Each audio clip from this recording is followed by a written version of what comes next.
Il est 13h30 à Kinshasa. Si vous nous rejoignez, mesdames, messieurs, bonjour. Bienvenue à tous et à toutes à ces midis. Actualité de la radio-télévision nationale congolaise. Au sommaire, les feux sont désormais ouverts pour tous les candidats aux législatives.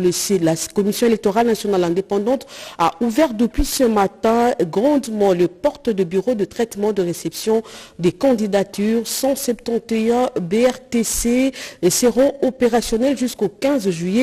Pour les législatives, nous serons en direct avec notre concert Téti Samba tout de suite dans ce journal. C'est parti aussi aujourd'hui pour les épreuves de l'examen d'État édition 2023.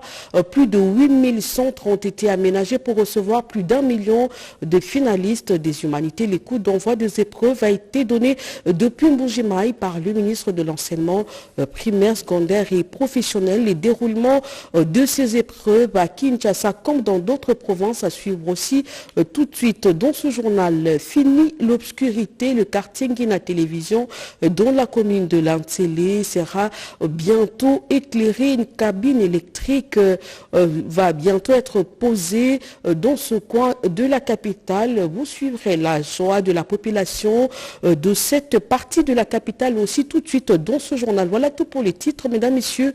Encore une fois, bonjour et bienvenue à tous et à toutes. L'Église catholique au Kasaï oriental a célébré ce dimanche les jubilés d'argent de Monseigneur Bernard Emmanuel Kassanda, évêque du diocèse de Mbujimaï. Parmi les invités de marque, le chef de l'État, Félix Antoine Tshisekedi Tshilombo, depuis Mbujimaï. Pierre Kibambe Somoï, ça nous en parle. Une journée dominicale toute particulière ce dimanche 25 juin 2023 dans le Grand Kasaï. L'église catholique du Kasaï oriental a célébré le jubilé d'argent de Monseigneur Bernard Emmanuel Kassanda, évêque du diocèse de Mbujimaï. L'événement a été marqué par une grande messe d'action de grâce au stade de Kachala Bonzola dans la commune de la Kanchi, une messe à laquelle a participé le président de la République Félix Antoine Tshisekedi Tshilombo. Le chef de l'État a été accueilli chaleureusement par Monseigneur Kassanda et les évêques de différents diocèses du pays présents à la cérémonie. Il a salué l'assistance venue très nombreuse au stade avant d'être installé par les protocoles d'État à la tribune où l'on a noté la présence des officiels, membres du gouvernement central, députés et sénateurs, du gouverneur de province et des notables du Kasaï oriental. Au cours de la célébration eucharistique, l'évêque du diocèse de Mbujimaï a d'entrée de jeu circonscrit le sens de la prière du jour. Prions pour rendre grâce à Dieu d'avoir permis à son serviteur d'accomplir 25 ans d'évêque au diocèse de Mbujimaï. Prions aussi pour notre président de la République à qui l'Éternel Dieu a accordé 60 ans de vie et pour qu'il continue à faire du bien, a indiqué Monseigneur Bernard Emmanuel Kassanda. Un des temps forts de cette célébration, ce sont les différents messages lus, notamment ceux du pape François et du nonce apostolique Ettore Balestrero. Monseigneur Marcel Outembi, président de la conférence épiscopale nationale du Congo, a vivement salué la présence du président de la République à cette messe d'action de grâce. Votre participation est un signe d'une collaboration saine entre l'Église et l'État congolais pour le service et le bien-être de la population, a souligné l'archevêque de Kisangani. Convié à prononcer un mot de circonstance, le président de la République a félicité Monseigneur Bernard Emmanuel Kassanda pour la célébration de son jubilé d'argent et salué les qualités d'homme de droiture, d'honnêteté, de sagesse de l'évêque du diocèse de Mbujimaï, des valeurs qui doivent profiter à la province et au pays, a dit le chef de l'État. J'ai fait de mon mandat à la tête de mon pays un mandat pour lutter contre les antivaleurs. Et je sais que nous avons eu à plusieurs reprises l'occasion d'en parler, vous et moi. Voilà pourquoi je le dis pour ceux qui ne le savent pas. Monseigneur Emmanuel Bernard Kassanda est un grand homme, un homme de valeur.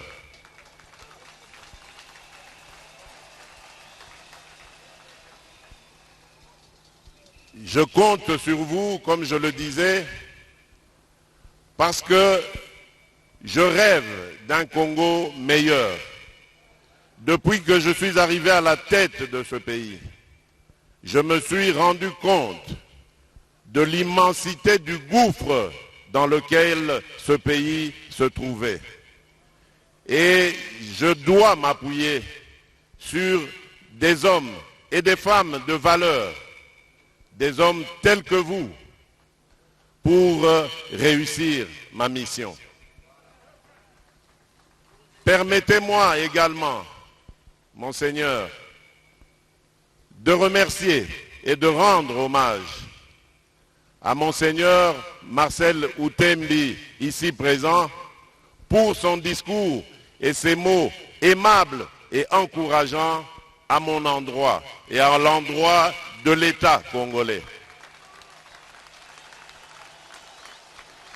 Oui, Monseigneur Marcel, je crois aussi que l'État et l'Église, particulièrement l'Église catholique, ont l'obligation, je dis bien l'obligation et le devoir de collaborer, de marcher ensemble. Et c'est peut-être ici l'occasion pour moi de tirer la sonnette d'alarme par rapport à une certaine dérive constatée au sein de l'Église catholique.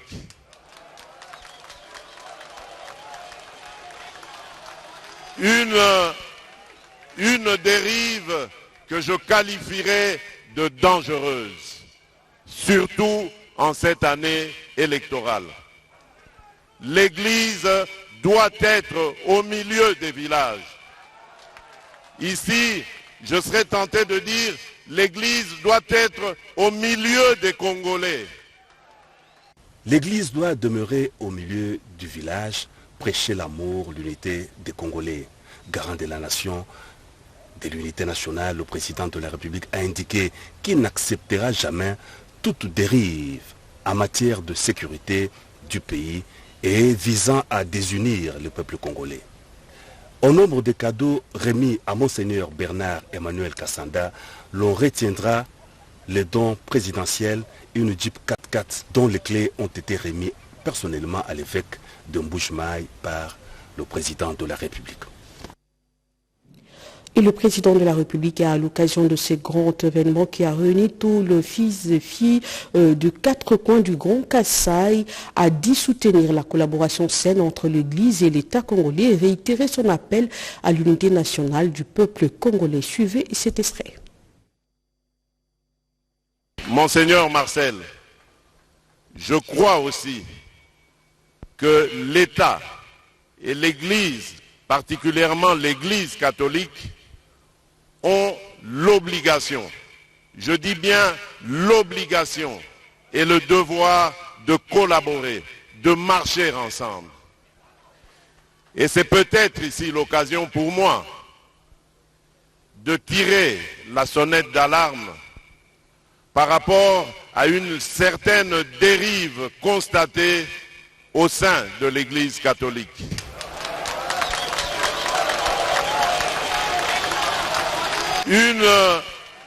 Une dérive que je qualifierais de dangereuse, surtout en cette année électorale. L'Église doit être au milieu des villages. Ici, je serais tenté de dire, l'Église doit être au milieu des Congolais. Elle doit prêcher l'amour, l'unité et l'égalité. L'Église doit accompagner toutes les filles et tous les fils de la République qui sont en politique de la même manière, sans distinction aucune. Car il y va de la stabilité de notre cher pays. Mais il se fait que parmi vous, il y a malheureusement quelques personnes qui ont pris une tendance dangereuse qui risquerait de diviser notre nation. en tant que garant de l'unité de cette nation, je me sens obligé de dire que je n'accepterai jamais une telle dérive. Je vais terminer mon propos en réaffirmant encore ma détermination à garder ce pays uni et à le pacifier. Je ne reculerai pas devant les menaces et les intimidations en tout genre. J'ai passé quasiment les 3/4 de ma vie à combattre aux côtés d'un grand homme. J'ai cité Étienne Tshisekedi Wamulumba d'heureuse mémoire. Cet homme m'a appris l'amour du Congo et des Congolais. Et donc, je ne serai jamais, au grand jamais, le fossoyeur du Congo et des Congolais. En revanche, je m'attaquerai sans hésitation, sans remords, à tout Congolais qui mettrait en danger la sécurité et la stabilité de notre pays. Parce que démocrate je suis, démocrate je resterai. Plus d'1 million de finalistes, je l'ai dit à l'ouverture de ce journal, des humanités prennent part aux examens d'État édition 2022-2023. Le coup d'envoi de ces épreuves a été donné depuis Mbujimaï par le ministre de l'Enseignement primaire, secondaire et technique, Tony Mwaba. L'interdiction au centre de l'examen avec un téléphone est nécessaire. Le déroulé de ces épreuves à Kinshasa avec Anastasie Dumbo. Démarrage ce lundi 26 juin de la session ordinaire des épreuves de l'examen d'État édition 2023 sur l'ensemble du pays. Pour ces épreuves qui marquent la fin des études humanitaires, les finalistes de secondaire passeront durant 4 jours, soit du 26 au 29 juin de l'examen suivant. Premier jour, culture générale, deuxième jour, sciences, troisième jour, les cours d'option et quatrième jour, les langues. Près d'1 million d'élèves inscrits et ayant suivi régulièrement les cours seront examinés dans plus de 2000 centres d'accueil, disséminés à travers le pays. Un accroissement d'élèves par rapport au nombre d'élèves de l'année 2020-2021. Où 918 620 élèves ont été enregistrés. Le lancement de cette session s'est effectué à Mbujimaï dans le Kasaï oriental par le ministre Tony Mwaba, précisément à l'Institut technique et professionnel Mazazero. Une fois de plus, le ministre Tony Mwaba est revenu sur l'interdiction d'accéder au centre muni de téléphones ou procéder à d'autres antivaleurs prohibées dans ces secteurs.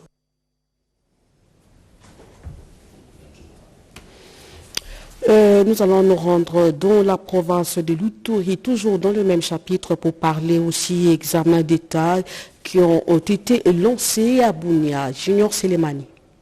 La session ordinaire des examens d'État édition 2023 s'est déroulée sans incident sur l'ensemble de l'Ituri, ceci grâce aux conditions de sécurité favorables et de climat de paix instauré par l'administration militaire. Au total, plus de 27 000 candidats, dont 11 000 filles, sont attendus sur l'ensemble de cette province sous état de siège. La cérémonie de lancement officiel a eu lieu à l'EP1 Bunia, situé au quartier Muzipela. C'est le lieutenant général Luboyanka Shumanjouni qui a présidé la dite cérémonie. Le premier citoyen de la province a encouragé les lauréats à la maîtrise de soi pour la réussite. Chers candidats finalistes aux études humanitaires, je n'ai pas beaucoup de choses à vous dire, si ce n'est que d'attirer votre attention à la sérieuxité. Je vous invite donc à la concentration, à la maîtrise de soi devant vos cahiers d'items. Évitez la distraction. Soyez sûrs de votre intelligence. Il n'y a rien de nouveau, car c'est une épreuve comme tout autre, mais à la seule différence que celle-ci sera couronnée par un diplôme d'État qui vous ouvrira la porte pour les études supérieures et universitaires. Certains candidats abordés se disent sereins d'affronter ce test national de fin d'études secondaires. Aujourd'hui, je suis en joie parce que c'est le jour que nous attendons. Je me suis bien préparée, je suis tellement en joie. Je n'ai pas peur vraiment de cet examen. On attend la réussite et on est vraiment trop fiers avec ce qu'on a préparé et ce qu'on nous a enseigné à l'école que ça va bien se passer aujourd'hui. Pour se rassurer du bon déroulement de ces épreuves, le chef de l'exécutif provincial a fait le tour de quelques centres dont celui de l'Épauville où il a motivé ses futurs cadres de ne pas hésiter d'embrasser le métier des armes. Si vous terminez ici, si vous allez à l'université, vous allez faire des cours spéciales, c'est 9 mois.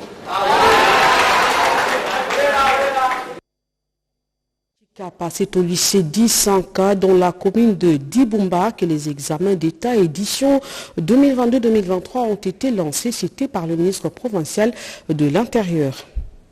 Alain Tshisunguntumba, ministre provincial de l'Intérieur du Kasaï, a procédé au lancement de l'édition 2023 de la session ordinaire des examens d'État au lycée d'Isanka, basé dans la commune de Dibumba 2, en présence de membres du conseil provincial de sécurité, la délégation venue de Kinshasa, ainsi que plusieurs invités. La province éducationnelle EPST Kasaï 1 attend recevoir à ces épreuves la session ordinaire de l'exercice scolaire 2022-2023 présente les statistiques de 14 009 candidats, dont 6 902 filles. Ainsi, saisissons-nous cette opportunité pour inviter les candidats concernés à garder l'air moral calme. Ces chiffres sont donnés ici par Christian Ilanga, prophète Kasaï 1. Alain Tshisunguntumba, ministre provincial de l'Intérieur, a, dans un court message, souhaité bonne chance aux élèves pendant ces 4 jours de la passation de ces examens dans la province du Kasaï. Je voudrais apprendre que parmi vous ici, qui est des bénéficiaires de bourses d'études, vous êtes devant votre avenir. Rassurez-vous que c'est aujourd'hui que vous dessinez votre avenir. Je ne peux que vous souhaiter bonne chance et bonne application. On va boucler ce chapitre des examens d'État à Moueka. Suivez. Le centre Moueka 4, situé à l'Institut technique commercial de Moueka, a servi de cadre ce lundi 26 juin 2023 au lancement de la session ordinaire des examens d'État édition 2023 en territoire de Moueka par François Mingambengele, administrateur des territoires, qu'accompagnait le directeur provincial EPST Kasaï 2, Joseph Nkongolo Chimini, IPP Kasaï 2, Jean Makasinga Agimondo, qui, par ailleurs, donne ici le statistique de candidats finalistes attendus à ces épreuves certificatives en territoire de Moueka. Kasaï 2 attend 18 333 candidats, dont 6 790 filles. Alors, ces 18 333 candidats sont répartis dans 67 centres d'examen d'État. Un bon père de famille, Joseph Nkongolo Chimini, a dans son adresse des circonstances émis le vœu de voir ces épreuves se dérouler dans un climat de paix dans sa juridiction. Chers enfants, nous vous prions à ce que la discipline puisse régner. Nous pensons pour ce faire que votre engagement va traduire la réussite et l'élévation de la République. C'est ainsi que l'avenir du Congo, c'est déjà aujourd'hui. C'est aujourd'hui et avec vous. Un pas de plus accompli vers les élections, je l'ai dit à l'ouverture de ce journal, comme annoncé hier par le président de la Commission électorale nationale indépendante. Les bureaux de réception et traitement des candidatures pour la députation nationale ont ouvert leurs portes aujourd'hui à 8h30, heure de Kinshasa, 171 bureaux sur toute l'étendue du territoire national. Le président de la Commission électorale, Denis Kadima, a fait le tour de quelques centres ici à Kinshasa pour se rendre compte de l'effectivité de l'opération. Notre consoeur Tétis Danaï Samba est sur place dans la commune de Lingwala et nous en parle. Nous sommes précisément dans l'enceinte de la maison communale de Lingwala où se trouve l'antenne de la Commission électorale nationale indépendante. Eh bien, le président de la centrale électorale de Nicadima Kazadi y est pour constater qu'effectivement le personnel commis à la tâche s'active à recevoir les candidats indépendants des partis et regroupements politiques venus déposer leur dossier des candidatures pour la députation nationale. On écoute le président de la CENI. La CENI est prête. Les équipes sont en place, le matériel est en place, la formation a eu lieu. Maintenant, c'est question que les candidats, leurs mandataires des partis politiques viennent. Évidemment, c'est encore lent. Je parie que les partis sont en train de s'organiser. Mais ce qui est bien, c'est que la CENI est prête pour eux. Nous les attendons à bras ouverts. L'appel, c'est de leur dire que la CENI veut d'un processus inclusif. Tout le monde dont le dossier est complet et tout le monde qui réunit les conditions requises par la loi se verra admis comme candidat. Denis Kadima Kazadi a débuté cette ronde de la commune de Lemba où il a constaté, comme ici, que le bureau a bel et bien ouvert ses portes pour accueillir les candidats aspirants députés nationaux. Depuis la commune de Lingwala, Tétis Dané Samba pour la radio-télévision nationale congolaise. Autre chose, le suspense sera bientôt levé sur le nom et qualité du futur membre de l'administration du numérique congolaise. Les résultats du test sont déjà sur le bureau du vice-premier ministre, ministre de la fonction publique. Jean-Pierre Liaou a officiellement reçu les résultats de main du ministre du numérique. Et Béran Kolongele, reportage Nadine Kilocho. Donc engagé dans le cadre d'un processus de rajeunissement qualitatif et compétitif, accorder toutes les chances à tous les jeunes de la République. Après avoir donné l'opportunité à toutes les couches de la jeunesse congolaise de concourir lors des textes de recrutement des agents de la nouvelle administration du numérique, la correction faite par l'INA en toute transparence terminée, les résultats de cette épreuve ont été remis officiellement au vice-premier ministre, ministre de la fonction publique, Jean-Pierre Liaou, le jeudi 22 juin 2023 par le ministre de tutelle, Ebérand Kolengele. Énonciateur du triptyque, un agent, un poste, un salaire, le vice-premier ministre, ministre de la fonction publique Jean-Pierre Liaou va officialiser ce recrutement de la nouvelle administration du numérique par un arrêté pour leur admission sous statut.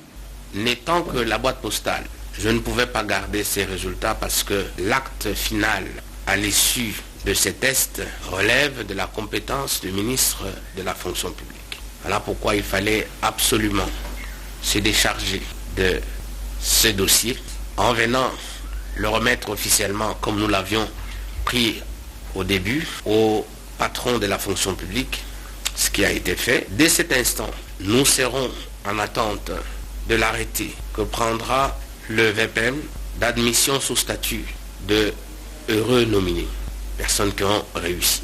Et à partir de ce moment-là, lorsque l'arrêté sera pris, il nous sera transmis pour exécution évidemment. Et c'est en ce moment-là que nous allons avoir le plaisir d'accueillir dans les installations réservées à l'administration du numérique les nouvelles personnes qui vont assurer l'administration du numérique. Mettre fin au régime de privilèges, c'est le leitmotiv du vice-premier ministre, ministre de la fonction publique Jean-Pierre Liaou, qui matérialise les assignations du chef de l'État sous la supervision du Premier ministre, cela dans l'optique du rajeunissement qualitatif et compétitif de l'administration publique congolaise. Dans la province du Haut-Uélé, une usine de traitement de matériaux de construction vient d'être installée, une première.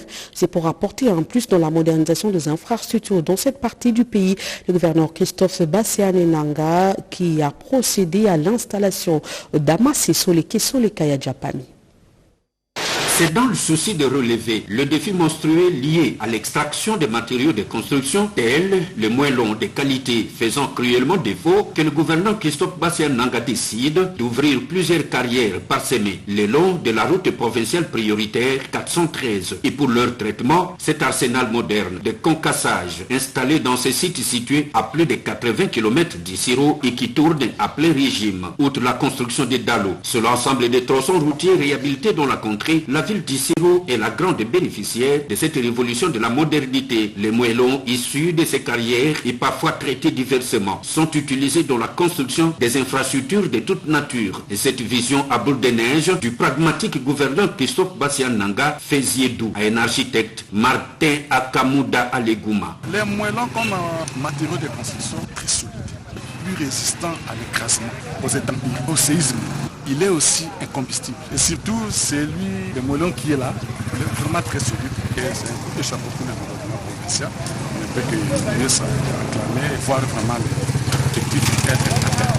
L'initiative de l'autorité provinciale vient également réduire sensiblement le volume d'importation à coût très élevé des carreaux pour la construction des pavés. Pour les carreaux, on peut l'obtenir comme des granitaux. On aura vraiment un bel aspect plastique de pavement à l'intérieur d'une maison bien d'un ouvrage.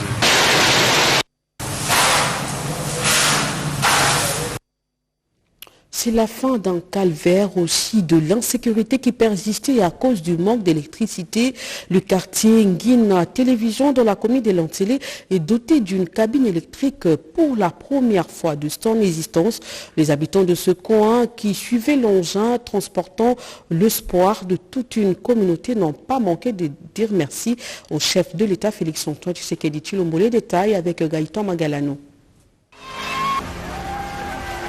C'est l'effervescence de tout un peuple habitué dans le noir de voir leur quotidien changer à travers la pose de cette cabine électrique au quartier Nguina Télévision dans la commune de Lansele. Certains suivent l'engin transportant l'espoir de toute une communauté. Je suis ici depuis 1991. La monina député depuis l'État a posé ma acte. Moment émouvant pour cet élu de la Tchangou qui ne cesse de transformer le désirata de la population de Lansele en solution. Pour lui, le mérite revient au garant de la nation. La dernière fois que Terre-Jaune a été électrifiée, c'était le 31 décembre 2021. Mais c'était une partie de Terre-Jaune. Aujourd'hui, c'est une autre grande partie de plus de 100 000 habitants qui verront désormais la lumière. Grâce aux efforts du président de la République, lui qui tient au social de son peuple, aujourd'hui nous sommes là, chose promise, chose faite. Nous sommes venus placer la cabine à la grande satisfaction de cette population. Je suis très heureux, je suis l'homme le plus heureux aujourd'hui. Vous savez, en tant qu'élu du peuple, ça fait du bien lorsque un plaidoyer trouve solution. Terre jaune asphaltée, Nguina Télévision aujourd'hui éclairée, avenue Moukoko modernisée bientôt, deux actifs à inscrire dans la vision du garant de la nation. Le peuple d'abord, dont le monsieur Terre jaune en est le meilleur élève. Fin de ce journal, un journal de Jacques Kabouaba et le concours rédactionnel de Richard Kalala réalisé par Pascal Sissou et Jonathan Mbolama aux côtés d'une grande équipe technique. Merci à vous, mesdames, messieurs, d'avoir été de notre très bonne suite de programmes sur la radio-télévision nationale congolaise.